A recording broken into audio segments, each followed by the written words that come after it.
अरे भाई साहब, आपको ये नजारा तो दिखाई दे रहा होगा। बड़ी भीड़ जा रही है इस बिल्डिंग के अंदर। वैसे इस बिल्डिंग के अंदर क्या है ये आपको पता नहीं। चलिए मैं बता देता हूं। इस बिल्डिंग के अंदर एक म्यूजियम है। अब आप सोच रहे होंगे कि अंदर अगर म्यूजियम है तो उसमें भीड़ तो जाएंगी ही जाएंगी। पर अगर मैं बताऊं क्या अंदर म्यूजियम पापड़ का म्यूजियम है तो आपका क्या जवाब होगा? तब क्या कहेंगे आप? बताइए बताइए।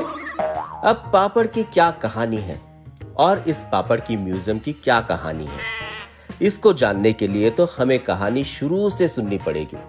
तो चलिए शुरुआत पर चलते हैं।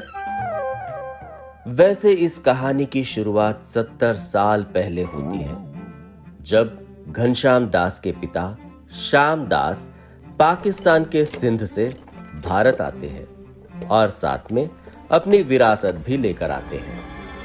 पर कहानी की असली शुरुआत तब होती है जब घनश्याम दास 20 साल का होता है। वैसे तो घनश्याम कोई बेवकूफ आदमी नहीं है, पर क्या करे, घनश्याम का पढ़ाई में मन नहीं लगता था। घनश्याम आज तक कोई भी कक्षा में 2 साल से कम का समय नहीं लिया। जब उनके दोस्त कॉलेज पास करके निकल रहे थे तब घनश्याम 6वीं कक्षा में ही पहुंचे थे। जी हाँ, घनश्याम 20 साल की उम्र में 10वीं भी पास नहीं कर पाए। पर घनश्याम को टैलेंट की कोई कमी नहीं थी। भाई साहब ने 19 साल की उम्र में ही अपने स्कूल की गर्लफ्रेंड, जो कि अब कॉलेज पास कर चुकी थी और जिसका नाम बिजली था, उससे शादी कर चुके थे।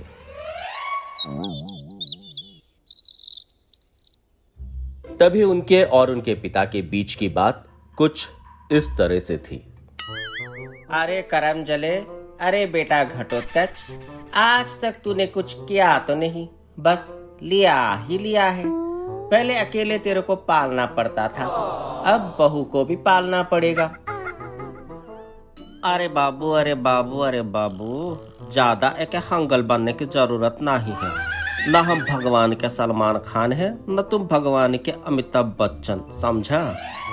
ज्यादा सीधे साधे न बनो। क्या मतलब? मतलब ऐसे मेरे डैडी, मेरे पप्पा, मेरे पिताश्री, मेरे अम्मी के पति, मेरे पत्नी के ससुर। ऐसा है कि अगर हम पढ़ने में अच्छे नहीं थे तो कोई तुम भी बहुत अच्छे नहीं थे। बचपन से हमें कभी पूरी किताबें लाकर ही नहीं दिए, और जो दिए वो दूसरों की थी। ससुर, तुम्हें इतना भी नहीं पता था कि हम 3री क्लास में थे और तुम हमें पहली क्लास की किताबें लाकर दिए, और हम उन्हीं किताबों से पढ़े और फेल हो गए, और फेल हो गए तो तुम जूते अलग मारे हमें। अरे जूते नहीं मारते तो क्या तुम्हारी आरती उतारते? जब से पैदा हुए हो शर्म के मारे मुंह नहीं दिखा पा रहे हैं हम किसी को। साला एक क्लास तो एक बार पास हो जाते हैं, हर क्लास में 2-2 साल लगाए, और कभी मन किया तो 3-3 साल लगा रहा है। अरे तो बाबू, पढ़ाई लिखाई ही सब कुछ थोड़ी ना है। हम अंग्रेजी में वो क्या कहते हैं, एंटरप्रेन्योर बनना चाहते हैं, बिजनेसमैन बनना चाहते हैं। अंग्रेजी में तुम्हें जो बनना है वो तुम अंग्रेजों के पास जाकर बनो। ये हिंदुस्तान है, यहाँ पर पढ़ाई की बड़ी इज्जत है। अरे बाबू, भारतीय शिक्षा व्यवस्था क्लार्क बनाने की फैक्ट्री है।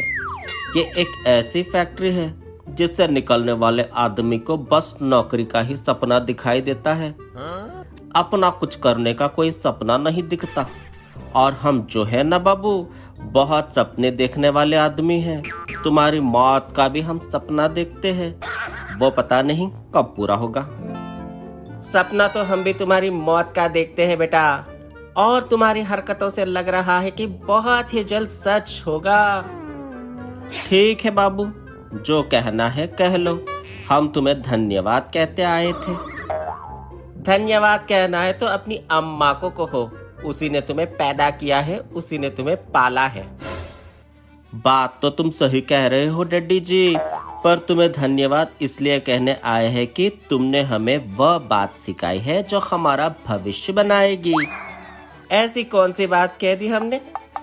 आपने हमें पापड़ बनाना सिखाया है, वैसे ही पापड़ जो सिंध में बनाया करते थे, इसी से हम भविष्य बनाएंगे शानदार।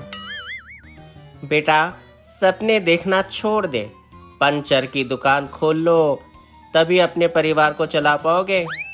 खैर छोड़िए बाबूजी, हमारी बिजली हमारी रास्ता देख रही है। आपसे मिलेंगे जब कुछ करके कुछ बन जाएंगे। घनश्याम दास हाथ जोड़कर प्रणाम करता है और चला जाता है, पर उसका सपना गलत नहीं था। वह और बिजली दोनों मिलकर छोटे से खर्चे से ही सही, एक कमरे के घर से ही सही, अपने पापड़ का धंधा शुरू कर देते हैं। घनश्याम दास की मेहनत और बिजली का बिजनेस सेंस दोनों को